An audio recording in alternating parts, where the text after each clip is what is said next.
નમસ્તે, યુટી સોશિયલમાં આપનું સ્વાગત છે। Gujarat National law university Silvassa કેમ્પસમાં કાયદા અને અર્થશાસ્ત્રના પાયાના સિદ્ધાંતો પરના પ્રમાણપત્ર અભ્યાસક્રમનું આયોજન।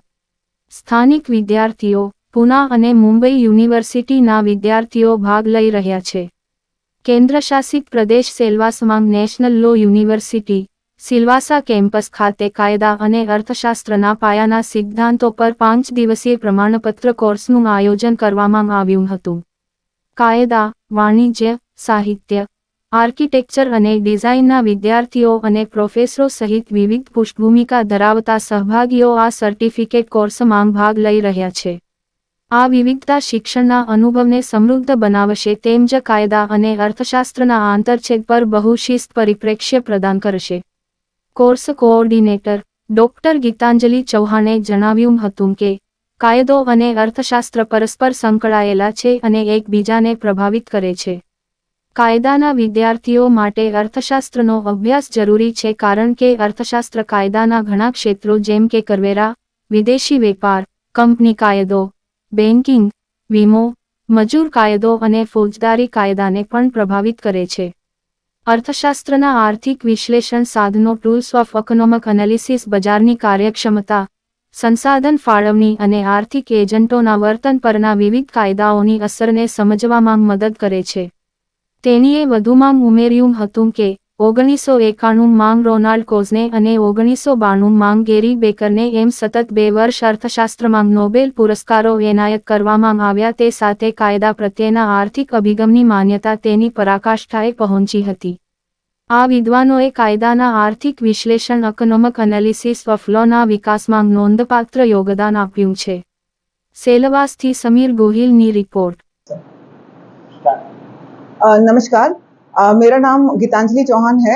मैं GNLU Gujarat national law university Silvassa campus में असिस्टेंट प्रोफेसर की तरह काम कर रही हूँ। हमने 5 जून से 9 जून के बीच में fundamentals of law and economics course start किया है, जिसका मूलभूत जो उद्देश्य है वो स्टूडेंट और फैकल्टी मेंबर्स के बीच में अवेयरनेस क्रिएट करने के लिए है कि लॉ और इकोनॉमिक्स कैसे संकलित हैं और उसकी क्या इम्पोर्टेंस है। जैसे मार्केट एफिशिएंसी और रिसोर्स एलोकेशन के जो इकोनॉमिक्स के इम्पोर्टेंट कॉन्सेप्ट हैं उनकी इम्पोर्टेंस लॉ में समझाने की कोशिश की गई है। Law of taught, intellectual property rights और प्रॉपर्टी लॉ में इकोनॉमिक्स की क्या इम्पोर्टेंस है डिसीजन मेकिंग में, पर्टिकुलरली लॉ में रूल ऑफ लॉ फॉर्मुलेट करने के लिए कोर्स थियरम के जरिए इसको उजागर करने की कोशिश की गई है। इस कोर्स के जरिए इस कोर्स में कई students Mumbai university, Poona university से यहाँ पर सम्मिलित होने के लिए आए हैं। कुछ लोकल स्टूडेंट हैं जो सिलवासा के हैं, कुछ असिस्टेंट प्रोफेसर, एसोसिएट प्रोफेसर जो DY पाटिल यूनिवर्सिटी पूना से हमारे साथ जुड़े हैं। टोटल 21 पार्टिसिपेंट्स हमारे पास टोटल हैं और इसमें जो स्टूडेंट्स इंटरेक्शन और इवैल्यूएशन बेसिस पर ये कोर्स को इवैल्यूएट किया जाएगा और ये 5 दिन के लिए 15 आवर्स का कोर्स हमने किया है। Thank you. नमस्ते, मेरा नाम काव्यांजलि, मैं यहाँ की ही रहवासी हूँ और मैं इकोनॉमिक्स के बैकग्राउंड से हुई नहीं, तो इसीलिए मैं कुछ यहाँ पे नया सीखने आई। तो यहाँ के जो इंफ्रास्ट्रक्चर वो भी अच्छा था, टीचर भी अच्छे थे जिन्होंने बहुत ही सहज तरीके से हमें सब कुछ समझाया और हमें इकोनॉमिक्स लॉ से कैसे कनेक्टेड है वो भी समझ में आया और फ्यूचर में हमें कैसे लॉ के बेसिस पर हमें कितने बेनिफिट्स हो सकते हैं वो भी पता चला। नमस्ते, मेरा नाम खुशी शाह है और मैं यहाँ GNLU की तरफ से हूँ। मुझे यहाँ इकोनॉमिक्स और लॉ के सर्टिफिकेशन कोर्स के लिए मैं आई हूँ और यहाँ ये कोर्स की वजह से मेरा जो इकोनॉमी और लॉ में डेवलपमेंट हुआ है ये मुझे इन फ्यूचर जॉब बेसिस में भी हेल्प करेगा।